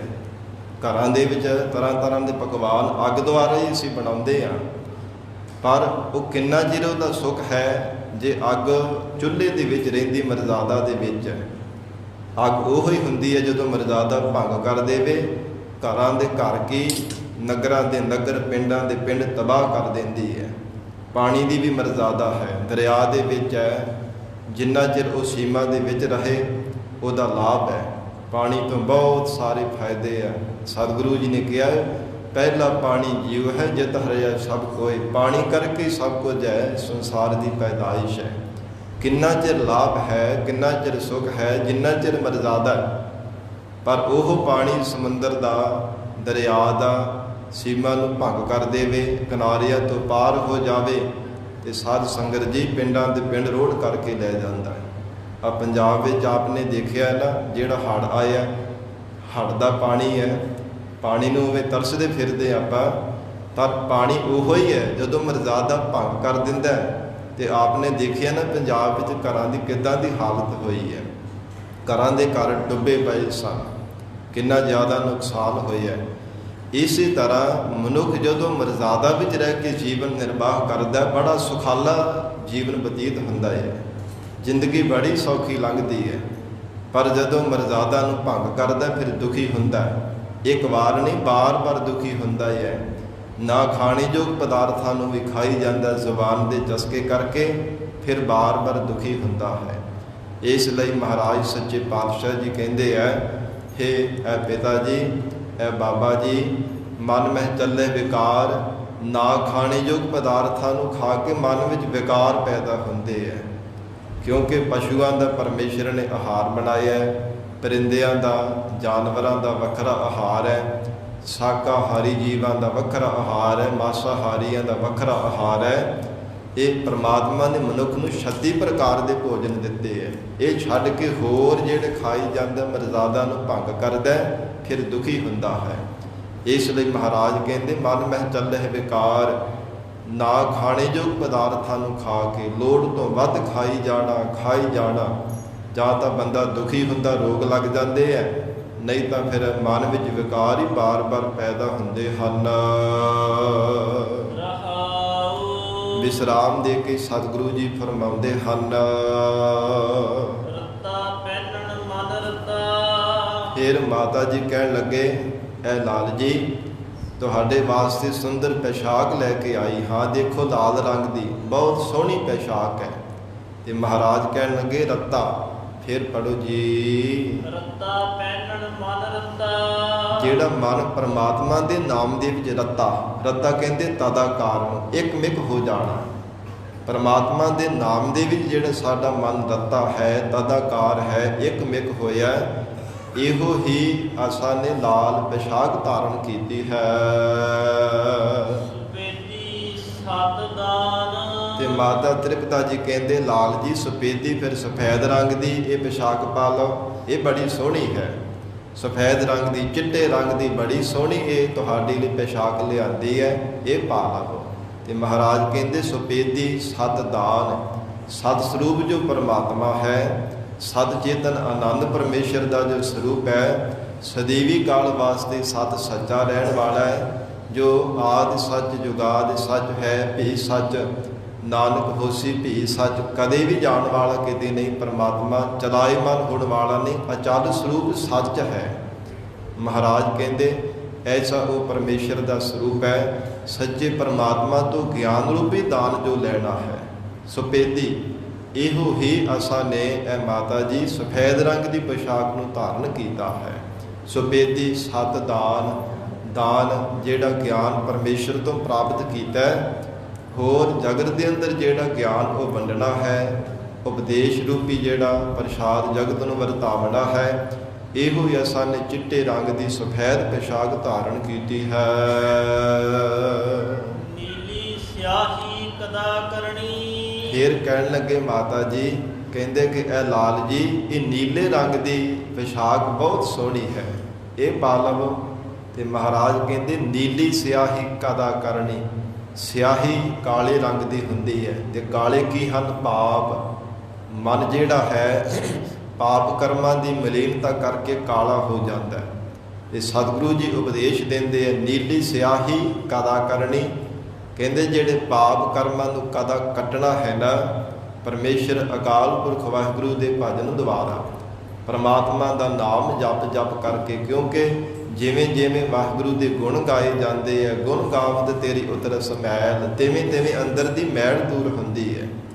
ਜਿਵੇਂ ਜਿਵੇਂ ਪਰਮਾਤਮਾ ਦਾ ਭਜਨ ਕੀਤਾ ਜਾਂਦਾ ਹੈ, ਤਿਵੇਂ ਤਿਵੇਂ ਜੀਵ ਦੇ ਅੰਦਰ ਦੀ ਮੈਲ ਦੂਰ ਹੁੰਦੀ, ਮਨ ਨਿਰਮਲ ਹੁੰਦਾ ਜਾਂਦਾ ਹੈ। ਸਤਿਗੁਰੂ ਨਾਨਕ ਦੇਵ ਸਾਹਿਬ ਜੀ ਮਹਾਰਾਜ ਕਹਿਣ ਲੱਗੇ, ਇਹ ਮਾਤਾ ਜੀ ਨੀਲੀ ਸਿਆਹੀ ਕਦਾ ਕਰਨੀ। ਕਦਾ ਕਰਨੀ, ਕਦਾ ਕੱਟਣਾ ਜਿਹੜਾ ਹੈ ਨਾ, ਇਹੋ ਸਾਨੂੰ ਨੀਲੀ ਪੋਸ਼ਾਕ ਧਾਰਨ ਕੀਤੀ ਹੈ। ਅੰਦਰ ਦੀ ਸਿਆਹੀ ਕਾਲੀ ਜੋ ਮਲੀਨ ਮਨ ਤੇ ਲੱਗੀ ਹੋਈ ਹੈ ਨਾ, ਇਹੋ ਹੀ ਅਸਾਂ ਨੇ ਪੋਸ਼ਾਕ ਧਾਰਨ ਕੀਤੀ ਹੈ। ਪਹਿਰਨ ਪੈਰ ਧਿਆਨ। ਔਰ ਹਜੂਰ ਫਰਮਾਉਂਦੇ ਹੈ ਪਹਿਰਨ ਪੈਰ ਧਿਆਨ। ਫਿਰ ਕਹਿਣ ਲੱਗੇ ਕਿ ਜਿਹੜਾ ਰੱਖਿਅਕ ਚੋਲਾ ਤੁਹਾਡੇ ਵਾਸਤੇ ਲਿਆਂਦਾ ਹੈ, ਅੰਗ ਰੱਖਿਅਕ ਚੋਲਾ, ਜਿਹਨੂੰ ਤਣੀਆਂ ਵਾਲਾ ਚੋਲਾ ਆਖਿਆ ਜਾਂਦਾ ਹੈ। ਕਹਿਣ ਲੱਗੇ ਮਾਤਾ ਜੀ ਕਹਿੰਦੇ ਇਹ ਲਾਲ ਜੀ ਫਿਰ ਇਹ ਅੰਗ ਰੱਖਿਅਕ ਚੋਲਾ ਹੀ ਧਾਰਨ ਕਰ ਲਓ, ਇਹ ਬਹੁਤ ਸੋਹਣਾ ਹੈ ਤਣੀਆਂ ਵਾਲਾ ਚੋਲਾ। ਮਹਾਰਾਜ ਕਹਿੰਦੇ ਪਹਿਰਨ ਪੈਰ ਧਿਆਨ। ਪਰਮਾਤਮਾ ਦੇ ਪੈਰ ਨਾਮ ਰੂਪੀ ਚਰਨਾਂ ਜਦੋਂ ਧਿਆਨ ਧਾਰਨਾ ਹੈ, ਇਹੋ ਹੀ ਅਸਾਂ ਨੇ ਇਹ ਅੰਗ ਰੱਖਿਅਕ ਜਾਂ ਤਣੀਆਂ ਵਾਲਾ ਚੋਲਾ ਪਹਿਨਿਆ ਹੋਇਆ ਹੈ। ਕਮਰ ਬੰਦ ਸੰਤੋਖ ਕਾ। ਫਿਰ ਮਾਤਾ ਜੀ ਕਹਿੰਦੇ ਕਿ ਤੁਹਾਡੇ ਲਈ ਕਮਰ ਕੱਸਾ ਲਿਆਂਦਾ, ਇਹ ਲਾਲ ਜੀ ਕਮਰ ਕੱਸਾ ਕਰ ਲਓ। ਤੇ ਮਹਾਰਾਜ ਕਹਿੰਦੇ ਕਮਰ ਬੰਦ ਸੰਤੋਖ ਕਾ। ਕਹਿਣ ਲੱਗੇ ਜੋ ਮਨ ਨੂੰ ਸੰਤੋਖੀ ਬਣਾ ਕੇ ਰੱਖਣਾ ਹੈ। ਸ਼ੁਭ ਗੁਣ ਜਿਹੜਾ ਸੰਤੋਖ ਦਾ ਹੈ ਨਾ, ਜਿਹਦੇ ਸਮਾਨ ਕਹਿੰਦੇ ਕਿ ਸੰਸਾਰ ਦਾ ਕੋਈ ਵੀ ਸੁੱਖ ਨਹੀਂ ਹੈ। ਜਿਸ ਮਨੁੱਖ ਦੇ ਮਨ ਦੇ ਅੰਦਰ ਸੰਤੋਖ ਦਾ ਗੁਣ ਆ ਜਾਂਦਾ ਹੈ, ਉਹਦੇ ਵਰਗਾ ਕੋਈ ਸੁਖੀ ਨਹੀਂ ਸੰਸਾਰ ਦੇ ਅੰਦਰ ਗਿਣਿਆ ਜਾਂਦਾ। ਸਮ ਸੰਤੋਖ ਨ ਔਰ ਸੁਖ। ਕਹਿੰਦੇ ਹਨ ਕਿ ਸੰਤੋਖ ਦੇ ਸਮਾਨ ਕੋਈ ਦੁਨੀਆ ਦਾ ਸੁਖੀ ਬੰਦਾ ਨਹੀਂ ਹੈ। ਜਿਹੜਾ ਬੰਦਾ ਸੰਤੋਖੀ ਹੈ ਨਾ, ਰੱਬ ਦੀ ਰਜ਼ਾ ਵਿੱਚ ਰਹਿ ਕੇ ਜੀਵਨ ਨਿਰਵਾਹ ਕਰਦਾ, ਉਹਦੇ ਵਰਗਾ ਕੋਈ ਸੁਖੀ ਪੁਰਸ਼ ਨਹੀਂ ਮੰਨਿਆ ਜਾਂਦਾ। ਐਸਾ ਇਹ ਸ਼ੁਭ ਗੁਣ ਹੈ।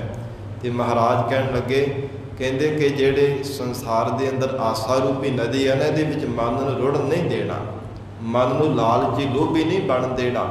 ਐਸਾ ਮਨ ਨੂੰ ਸੰਤੋਖ ਰੂਪੀ ਕਮਰ ਕੱਸਾ ਕੀਤਾ ਹੋਇਆ, ਕੱਸ ਕੇ ਰੱਖਿਆ ਹੈ। ਮਨ ਨੂੰ ਪਰਮਾਤਮਾ ਦੀ ਰਜ਼ਾ ਵਿੱਚ ਚੱਲਣ ਦੇ ਵਾਸਤੇ ਇਹ ਬੰਨ੍ਹ ਕੇ ਰੱਖਿਆ ਹੈ। ਧਨ ਜੋਬਨ ਤੇਰਾ ਨਾਮ। ਔਰ ਇਹੋ ਸਤਿਗੁਰੂ ਜੀ ਕਹਿੰਦੇ ਕਿ ਅਕਾਲ ਪੁਰਖ ਪਰਮੇਸ਼ਰ ਦਾ ਜੋ ਨਾਮ ਜਪਣਾ, ਇਹੋ ਸਾਡੇ ਵਾਸਤੇ ਧਨ ਹੈ। ਔਰ ਜਵਾਨੀ ਕੀ ਹੈ? ਕਹਿੰਦੇ ਹਨ ਜਿਹੜੀ ਪਰਮਾਤਮਾ ਦੀ ਪ੍ਰਾਪਤੀ, ਪਤੀ ਪਰਮੇਸ਼ਰ ਨੂੰ ਪਾਉਣ ਦੀ ਸ਼ੌਂਕ ਅਵਸਥਾ ਰੂਪ ਇਹ ਜਵਾਨੀ ਹੈ। ਧਨ ਜੋਬਨ ਤੇਰਾ ਨਾਮ। ਇਹ ਪਰਮਾਤਮਾ ਸਾਡੇ ਕੋਲ ਧਨ ਆਪ ਜੀ ਦਾ ਨਾਮ ਰੂਪੀ ਧਨ ਹੈ। ਜਵਾਨੀ ਦਾ ਮਾਣ ਕੀ ਹੈ? ਉਹ ਹੈ ਪਰਮਾਤਮਾ ਸ਼ੌਂਕ ਅਵਸਥਾ। ਇਉਂ ਸਤਿਗੁਰੂ ਜੀ ਜਗਿਆਸੂ ਨੂੰ ਵੀ ਨਾਲ ਨਾਲ ਉਪਦੇਸ਼ ਦੇ ਰਹੇ, ਇਹ ਜਗਿਆਸੂ ਇਹ ਮਨ ਵਿੱਚ ਭਾਵਨਾ ਧਾਰਨ ਕਰਕੇ ਪਰਮੇਸ਼ਰ ਨੂੰ ਯਾਦ ਕਰਿਆ ਕਰ। ਬਾਬਾ ਹੋਰ ਪਹਿਨਣਾ ਖੁਸ਼ੀ ਖੁਆਰ। ਤੇ ਜਦੋਂ ਮਾਤਾ ਤ੍ਰਿਪਤਾ ਦੀ ਚੁੱਪ ਹੋ ਗਏ, ਬਾਬਾ ਮਹਿਤਾ ਕਾਲੂ ਜੀ ਕਹਿਣ ਲੱਗੇ, ਐ ਪੁੱਤਰ ਜੀ ਕਿਉਂ ਨਹੀਂ ਤੁਸੀਂ ਪਹਿਨ ਲੈਂਦੇ? ਇਹ ਪੋਸ਼ਾਕਾਂ ਸੁੰਦਰ ਪੋਸ਼ਾਕਾਂ ਤੁਹਾਡੇ ਵਾਸਤੇ ਧਾਰਨ ਲੈ ਕੇ ਆਏ ਹਨ ਤੁਹਾਡੇ ਮਾਤਾ ਜੀ। ਤੇ ਸਤਿਗੁਰੂ ਜੀ ਕਹਿਣ ਲੱਗੇ, ਕਹਿੰਦੇ ਹਨ, ਫਿਰ ਪੜ੍ਹੋ। ਬਾਬਾ ਹੋਰ ਪਹਿਨਣ ਖੁਸ਼ੀ ਖੁਆਰ। ਧੰਨ ਗੁਰੂ ਨਾਨਕ ਦੇਵ ਸਾਹਿਬ ਜੀ ਕਹਿਣ ਲੱਗੇ, ਇਹ ਬਾਬਾ, ਇਹ ਪਿਤਾ ਜੀ, ਹੋਰ ਜਿਹੜੇ ਇਸ ਸੰਸਾਰ ਦੇ ਅੰਦਰ ਤਰ੍ਹਾਂ ਤਰ੍ਹਾਂ ਦੇ ਬਹੁਤੇ ਮਹਿੰਗੇ ਮੁੱਲ ਵਾਲੇ ਜਾਂ ਫਿਰ ਹੋਰ ਤਰ੍ਹਾਂ ਤਰ੍ਹਾਂ ਦੀ ਜਿਹੜੀਆਂ ਪੋਸ਼ਾਕਾਂ ਨੂੰ ਧਾਰਨ ਕਰਨਾ ਹੈ, ਤਨ ਤੇ ਕੱਪੜੇ ਪਾਉਣੇ ਹਨ। ਜਿਤ ਪੈਦੈ ਤਨ ਪੀੜੀਐ।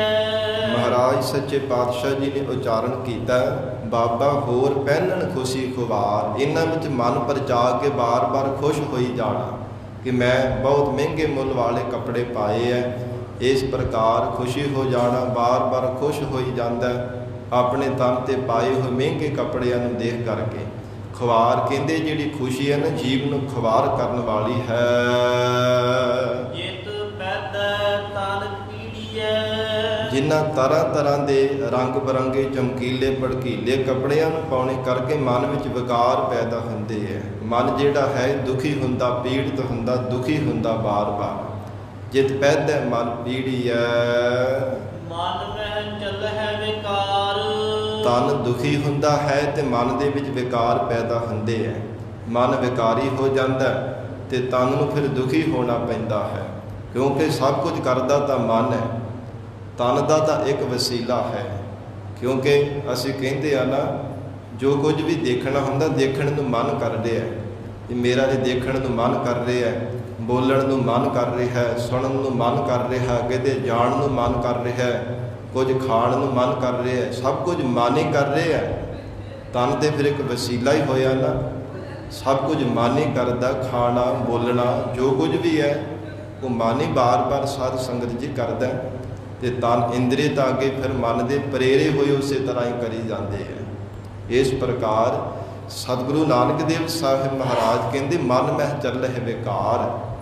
ਇਹ ਸੰਸਾਰ ਦੇ ਅੰਦਰ ਸਾਧ ਸੰਗਤ ਜੀ ਵੀ ਮਰਜ਼ਾਦਾ ਹੈ, ਕੱਪੜੇ ਪਹਿਨਣ ਦੀ ਵੀ ਮਰਜ਼ਾਦਾ ਹੈ। ਜੋ ਮਰਜ਼ਾਦਾ ਦੇ ਵਿੱਚ ਰਹਿ ਕਰਕੇ ਤਨ ਤੇ ਵਸਤਰ ਧਾਰਨ ਕਰਨੇ ਹੈ, ਉਹ ਕੋਈ ਜੀਵ ਦੇ ਵਾਸਤੇ ਲਾਹੇਵੰਦ ਹੈ।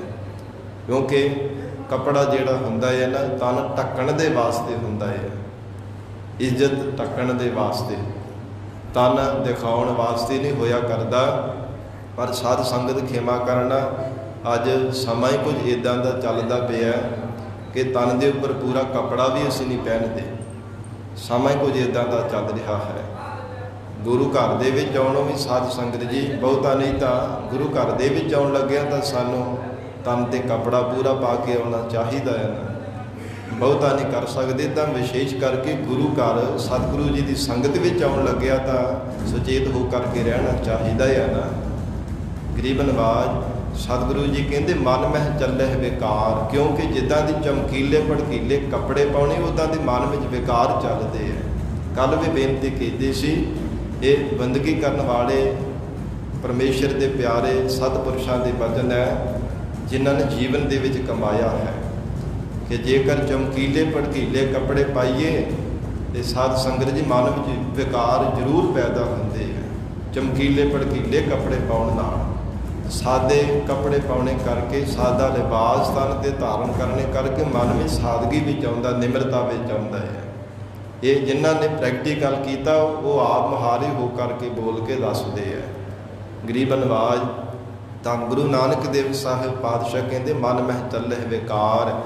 ਕਹਿੰਦੇ ਹਨ ਕਿ ਮਨ ਵਿੱਚ ਵਿਕਾਰ ਹੀ ਫਿਰ ਜੀਵ ਦੇ ਚੱਲਣ ਲੱਗ ਪੈਂਦੇ ਹਨ, ਚਮਕੀਲੇ ਭੜਕੀਲੇ ਕੱਪੜੇ ਪਾਉਣੇ ਕਰਕੇ। ਵਿਸ਼ਰਾਮ ਦੇ ਕੇ ਸਤਿਗੁਰੂ ਜੀ ਫਰਮਾਨ ਕਰਦੇ ਹਨ, ਘੋੜੇ ਪਾਖਰ ਸੋਇਨੇ ਸਾਖਤ। ਤੇ ਫਿਰ ਬਾਬਾ ਕਲਿਆਣ ਚੰਦ ਜੀ ਕਹਿਣ ਲੱਗੇ, ਐ ਪੁੱਤਰ ਜੀ, ਇਹ ਘੋੜੀ ਲੈ ਕਰਕੇ ਆਏ ਦੇ ਤੇ ਅਸਵਾਰ ਹੋ ਜਾਵੋ।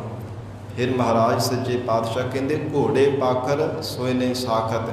ਕਹਿੰਦੇ ਘੋੜੇ ਘਰ ਦੇ ਵਿੱਚ ਪਰਮਾਤਮਾ ਨੇ ਸਭ ਕੁਝ ਦਿੱਤਾ, ਘੋੜੇ ਦੇ ਅਸਵਾਰ ਹੋ ਜਾਇਆ ਕਰੋ, ਫਿਰ ਸੁੰਦਰ ਇਹਦੇ ਉੱਪਰ ਕਾਠੀ ਪਾਇਆ ਕਰੋ।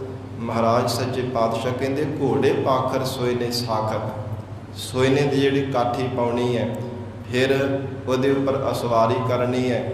ਇਹ ਸਤਿਗੁਰੂ ਜੀ ਦੱਸਦੇ ਹਨ। ਫਿਰ ਪੜੋ ਜੀ, ਪਾਖਰ ਸੋਇਨੇ ਸਾਖਤ। ਕਹਿੰਦੇ ਹਨ ਕਿ ਜਿਹੜਾ ਧਰਮ ਧਾਰਨ ਕੀਤਾ ਹੈ ਨਾ, ਧਰਮ ਰੂਪੀ ਘੋੜੇ ਤੇ ਅਸਾਂ ਨੇ ਅਸਵਾਰ ਹੋਣਾ ਕੀਤਾ ਹੈ। ਧਰਮ ਰੂਪੀ ਘੋੜਾ ਅਸਾਂ ਨੇ ਧਾਰਨ ਕੀਤਾ ਹੈ। ਫਿਰ ਮਹਾਰਾਜ ਸੱਚੇ ਪਾਤਸ਼ਾਹ ਹਜ਼ੂਰ ਕਹਿਣ ਲੱਗੇ ਘੋੜੇ ਪਾਖਰ ਜਿਹੜਾ ਅਸਵਾਰੀ ਕਰਨਾ ਕੀਤੀ ਹੈ। ਸੋਇਨੇ ਸਾਖਤ, ਤੇ ਸਾਖਤ ਹੁੰਦੀ ਹੈ ਜਿਵੇਂ ਸਾਧ ਸੰਗਤ ਜੀ ਜੋ ਜਦੋਂ ਘੋੜੇ ਦੇ ਉੱਪਰ ਕਾਠੀ ਪਾਈ ਜਾਂਦੀ ਹੈ ਨਾ, ਤੇ ਸਾਧ ਸੰਗਤ ਜੀ ਪਿੱਛੋਂ ਦੀ ਜਿਹੜੀ ਉਹਦੀ ਇੱਕ ਤਾਂ ਅੱਗੇ ਮੂੰਹ ਦੇ ਵਿੱਚ ਵਾਗ ਪਾ ਕਰਕੇ ਜਿਵੇਂ ਕੜਿਆਲ ਦੇ ਕਰਕੇ ਫਿਰ ਵਾਗ ਅੱਗੇ ਹੁੰਦੀ, ਇੱਕ ਪਿੱਛੇ ਨੂੰ ਹੁੰਦੀ ਹੈ। ਉਹ ਪੂਛ ਦੇ ਹੇਠਾਂ ਪਾਈ ਜਾਂਦੀ, ਕਾਠੀ ਅੱਗੇ ਨਾ ਚਲੀ ਜਾਵੇ। ਜਿਹੜਾ ਬੈਠਣ ਵਾਲਾ ਅਸਵਾਰੀ ਕਰਨ ਵਾਲਾ, ਘੋੜੇ ਦੀ ਅਸਵਾਰੀ ਕਰਨ ਵਾਲਾ, ਉਹਨੂੰ ਪਰੇਸ਼ਾਨੀ ਨਾ ਹੋਵੇ। ਇੱਕਦਮ ਘੋੜਾ ਰੁਕੇਗਾ ਤੇ ਕਾਠੀ ਅੱਗੇ ਜਾਵੇਗੀ ਤੇ ਸਵਾਰੀ ਜਿਹੜਾ ਉਹ ਧਰਤੀ ਤੇ ਡਿੱਗ ਪਵੇਗਾ। ਉਹ ਸਾਰਾ ਪ੍ਰਬੰਧ ਕੀਤਾ ਜਾਂਦਾ ਹੈ। ਇਸ ਪ੍ਰਕਾਰ ਮਹਾਰਾਜ ਕਹਿਣ ਲੱਗੇ ਸੋਇਨੇ ਸਾਖਤ, ਇਹ ਜਿਹੜੀ ਸੋਇਨੇ ਦੀ ਸਾਖਤ ਧਾਰਨ ਕਰਨੀ ਹੈ। ਮਹਾਰਾਜ ਸੱਚੇ ਪਾਤਸ਼ਾਹ ਹਜ਼ੂਰ ਕਹਿੰਦੇ ਅਸਾਂ ਨੇ ਸ਼ੁਭ ਗੁਣਾਂ ਰੂਪੀ ਸੋਇਨੇ ਦੀ ਸਾਖਤ ਨੂੰ ਧਾਰਨ ਕਰਨਾ ਕੀਤਾ। ਫਿਰ ਇਹ ਪੰਕਤੀ ਪੜੋ ਜੀ। ਘੋੜੇ ਪਾਖਰ ਸੋਇਨੇ ਸਾਖਤ। ਸਤਿਗੁਰੂ ਜੀ ਕਹਿਣ ਲੱਗੇ ਧਰਮ ਰੂਪੀ ਘੋੜਾ ਧਾਰਨ ਕੀਤਾ ਹੈ। ਇਹ ਧਰਮ ਰੂਪ ਘੋੜੇ ਤੇ ਅਸਾਂ ਨੇ ਅਸਵਾਰ ਹੋਣਾ ਕੀਤਾ ਹੈ। ਫਿਰ ਧਰਮ ਦੇ ਮਾਰਗ ਤੇ ਚੱਲਣ ਵਾਸਤੇ ਸ਼ੁਭ ਗੁਣ ਹੋਣੇ ਜ਼ਰੂਰੀ ਹੈ। ਇਸ ਕਰਕੇ ਜਿਹੜਾ ਮਨ ਨੂੰ ਸ਼ੁੱਧ ਕਰਨਾ ਹੈ, ਸ਼ੁਭ ਗੁਣਾਂ ਦਾ ਧਾਰਨ ਕਰਕੇ ਹੋਈ ਅਸਾਂ ਨੇ ਸਾਖਤ ਧਾਰਨ ਕੀਤੀ ਹੈ। ਤੇਰੀ ਵਾਟ। ਫਿਰ ਕਹਿੰਦੇ ਇਹ ਪਰਮਾਤਮਾ ਪਰਮੇਸ਼ਰ ਦੇ ਸਨਮੁਖ ਹੋ ਕਰਕੇ ਉਚਾਰਦੇ ਹੈ। ਔਰ ਬਾਬਾ ਕਲਿਆਣ ਚੰਦ ਜੀ ਦੇ ਬੇਨਤੀ ਕਰਨ ਤੇ ਵੀ ਨਾਲ ਉਪਦੇਸ਼ ਦੇ ਰਹੇ ਹੈ। ਸਤਿਗੁਰੂ ਜੀ ਕਹਿੰਦੇ ਬੂਝਣ ਤੇਰੀ ਵਾਟ, ਤੇ ਵਾਟ ਧਰਮ ਰੂਪੀ ਘੋੜੇ ਤੇ ਫਿਰ ਵਾਟ ਜਿਵੇਂ ਰਸਤੇ ਤੇ ਘੋੜਾ ਚੱਲਦਾ, ਕਹਿੰਦੇ ਕਿ ਪਰਮੇਸ਼ਰ ਦੇ ਵਾਹਿਗੁਰੂ ਦੇ ਸਰੂਪ ਨੂੰ ਬੁੱਝਣ ਰੂਪੀ ਵਾਟ ਅਸਾਂ ਨੇ ਧਾਰਨ ਕੀਤੀ ਹੈ। ਪਰਮੇਸ਼ਰ ਵਾਹਿਗੁਰੂ ਦੇ ਸਰੂਪ ਨੂੰ ਜੋ ਯਾਦ ਕਰਨਾ ਹੈ, ਪਰਮਾਤਮਾ ਦੀ ਪ੍ਰਾਪਤੀ ਦਾ ਰਸਤਾ ਪੁੱਛਣਾ, ਇਹੋ ਹੀ ਅਸਾਂ ਨੇ ਵਾਟ ਧਾਰੀ ਹੈ। ਤਰਕਸ ਤੀਰ ਕਮਾਨ ਸਾਂਗ। ਫਿਰ ਕਹਿੰਦੇ ਜੀ ਪੱਥਾ ਲੈ ਲਓ, ਤੀਰ ਲੈ ਲਓ। ਇਸ ਪ੍ਰਕਾਰ ਤੁਸੀਂ ਜਾਂ ਫਿਰ ਬਾਬਾ ਕਲਿਆਣ ਚੰਦ ਜੀ ਕਹਿੰਦੇ ਆ ਪੁੱਤਰ ਜੀ, ਜਾਂ ਫਿਰ ਕੋਈ ਤੁਸੀਂ ਫੌਜ ਦੇ ਵਿੱਚ ਨੌਕਰੀ ਕਰ ਲਓ, ਸ਼ਸਤਰ ਧਾਰਨ ਕਰਕੇ ਰੱਖ ਲਿਆ ਕਰੋ। ਤੇ ਮਹਾਰਾਜ ਕਹਿੰਦੇ ਆ ਪਿਤਾ ਜੀ ਆਪਾਂ ਸ਼ਸਤਰ ਧਾਰਨ ਕੀਤੇ ਹੈ। ਮਹਾਰਾਜ ਸੱਚੇ ਪਾਤਸ਼ਾਹ ਕਹਿਣ ਲੱਗੇ ਤਰਕਸ। ਫਿਰ ਪੜੋ ਜੀ। ਤਰਕਸ ਤੀਰ ਕਮਾਨ ਸਾਂਗ। ਕਹਿੰਦੇ ਹਨ ਕਿ ਜਿਹੜਾ ਸ਼ੁਭ ਗੁਣਾਂ ਪੱਥੇ ਨੂੰ ਧਾਰਨ ਕੀਤਾ ਹੈ, ਤਰਕਸ ਤੀਰ। ਫਿਰ ਕਹਿੰਦੇ ਪ੍ਰੇਮ ਰੂਪੀ ਤੀਰ ਧਾਰਨ ਕੀਤਾ ਹੋਇਆ ਹੈ।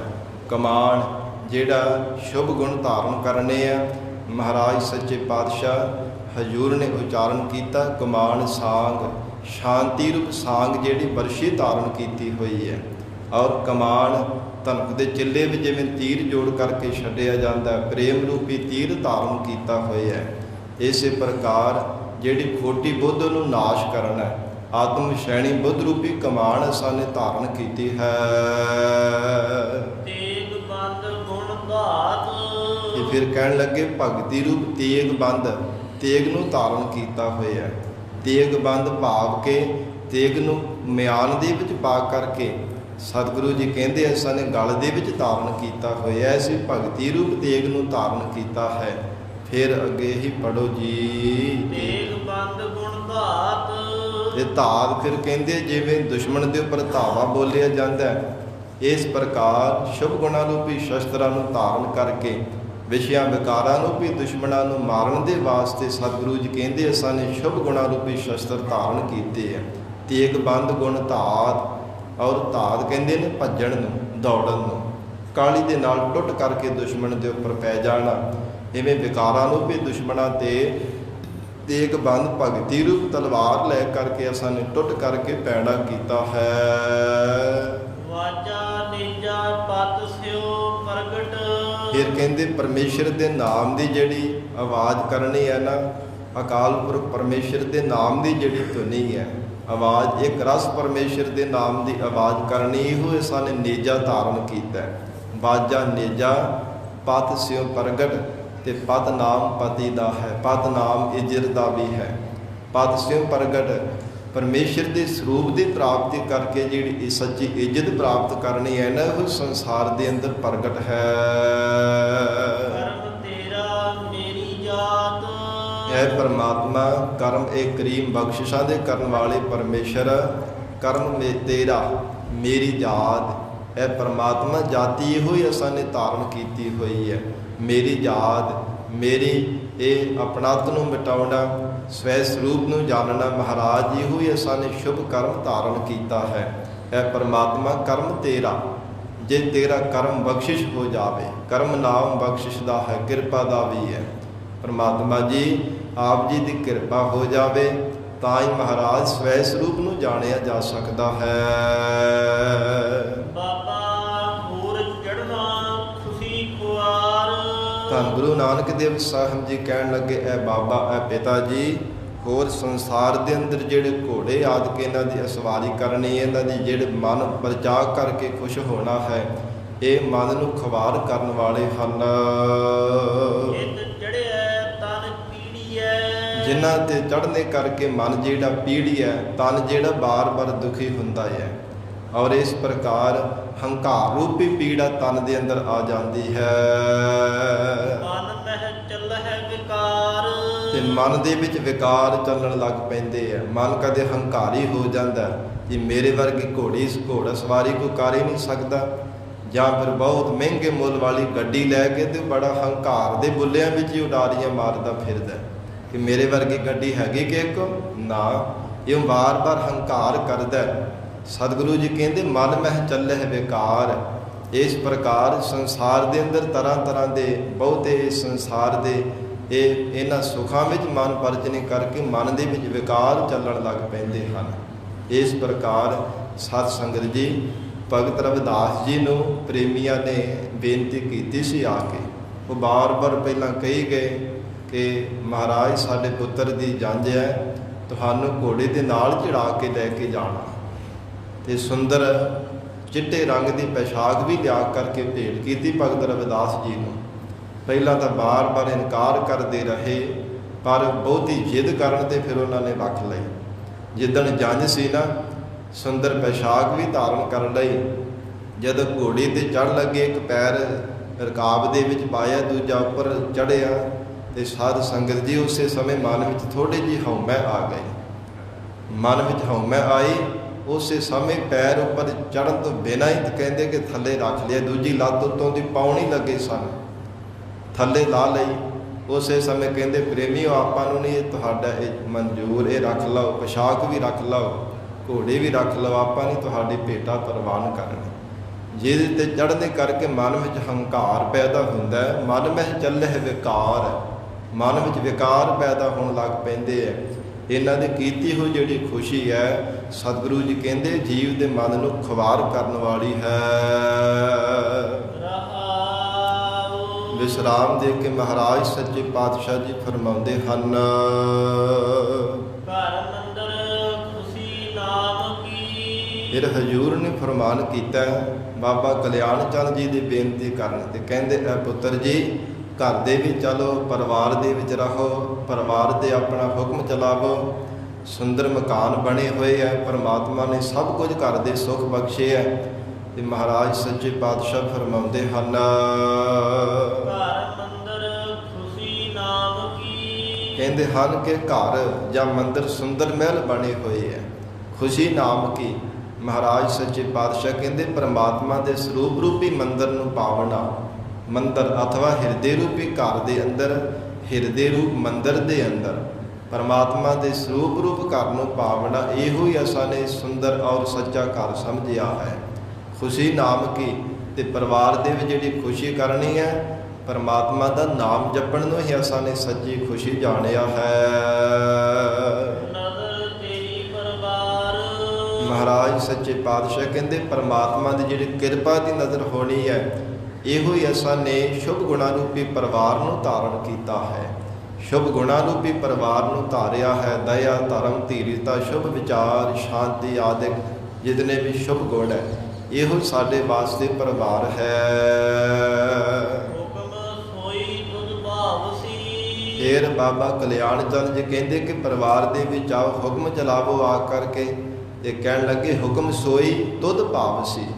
ਪਰਮਾਤਮਾ ਜੋ ਆਪ ਜੀ ਨੂੰ ਪਾਉਂਦਾ ਹੈ ਉਹ ਕੁਝ ਹੁੰਦਾ ਹੈ। ਇਹ ਪਰਮਾਤਮਾ ਆਪ ਜੀ ਦਾ ਜੋ ਹੁਕਮ ਵਰਤ ਰਿਹਾ ਇਹੋ ਹੀ ਅਸਾਂ ਨੇ ਹੁਕਮ ਸਮਝਣਾ ਕੀਤਾ, ਕਿਉਂਕਿ ਪਰਮਾਤਮਾ ਦੀ ਰਜ਼ਾ ਵਿੱਚ ਹੀ ਸਭ ਕੁਝ ਚੱਲ ਰਿਹਾ ਹੈ।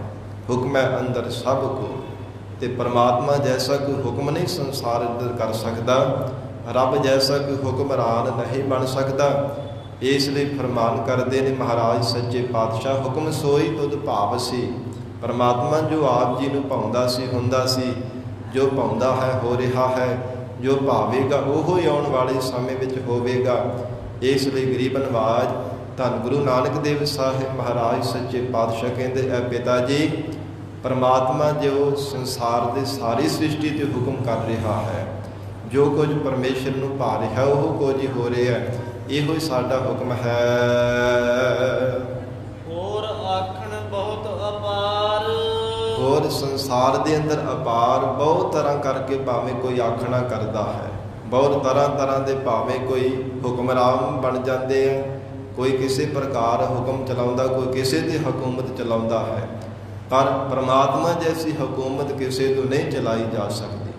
ਜਿਸ ਪਰਮਾਤਮਾ ਨੇ ਹੁਕਮ ਰੂਪੀ ਨੱਥ ਵਿੱਚ ਸਾਰੀ ਸ੍ਰਿਸ਼ਟੀ ਨੂੰ ਨੱਥਿਆ ਹੈ, ਸਾਰੀ ਸ੍ਰਿਸ਼ਟੀ ਛੋਟੇ ਵੱਡੇ ਆਕਾਰਾਂ ਦੇ ਜੀਵ ਪਰਮਾਤਮਾ ਦੇ ਹੁਕਮ ਵਿੱਚ ਹੀ ਰਹਿੰਦੇ ਹਨ। ਨਾਨਕ ਸੱਚਾ ਪਾਤਸ਼ਾਹ, ਧੰਨ ਗੁਰੂ ਨਾਨਕ ਦੇਵ ਸਾਹਿਬ ਪਾਤਸ਼ਾਹ ਕਹਿਣ ਲੱਗੇ, ਉਹ ਪਰਮਾਤਮਾ ਸੱਚਾ ਪਾਤਸ਼ਾਹ ਹੈ, ਸੱਚਾ ਬਾਦਸ਼ਾਹ ਹੈ। ਉਹ ਪਰਮਾਤਮਾ ਜੈਸਾ ਕੋਈ ਦੁਨੀਆ ਦਾ ਬਾਦਸ਼ਾਹ ਨਹੀਂ ਹੈ, ਜੇ ਪਰਮੇਸ਼ਰ ਜੈਸਾ ਕੋਈ ਹੁਕਮਰਾਨ ਬਣ ਸਕੇ।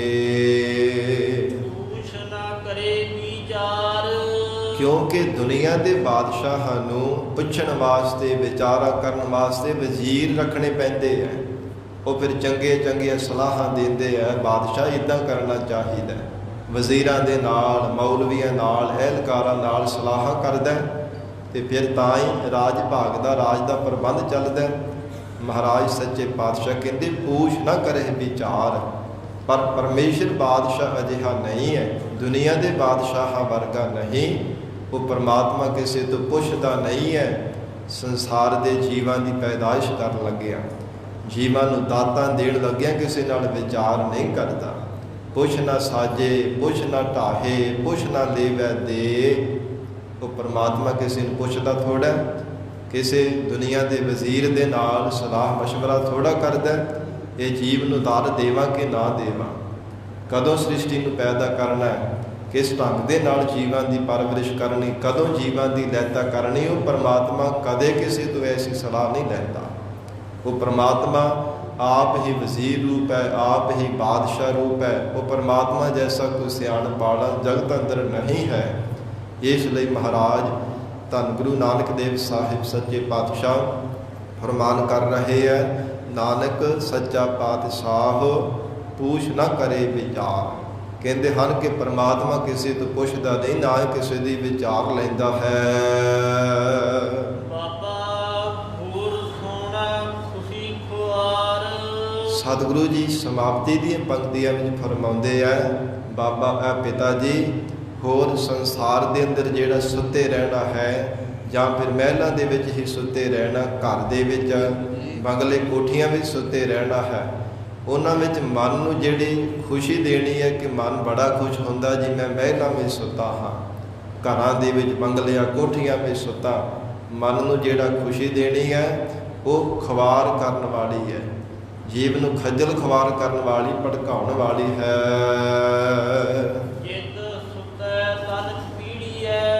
ਮਹਾਰਾਜ ਕਹਿੰਦੇ ਜਿੱਥੇ ਸੁੱਤਾ ਬਾਰ-ਬਾਰ ਸੁੱਤੇ ਰਹਿਣੇ ਕਰਕੇ ਤਨ ਜਿਹੜਾ ਦੁਖੀ ਹੁੰਦਾ ਹੈ। ਸਾਧ ਸੰਗਤ ਜੀ ਇਹ ਵੀ ਮਰਜ਼ਾਦਾ ਹੈ।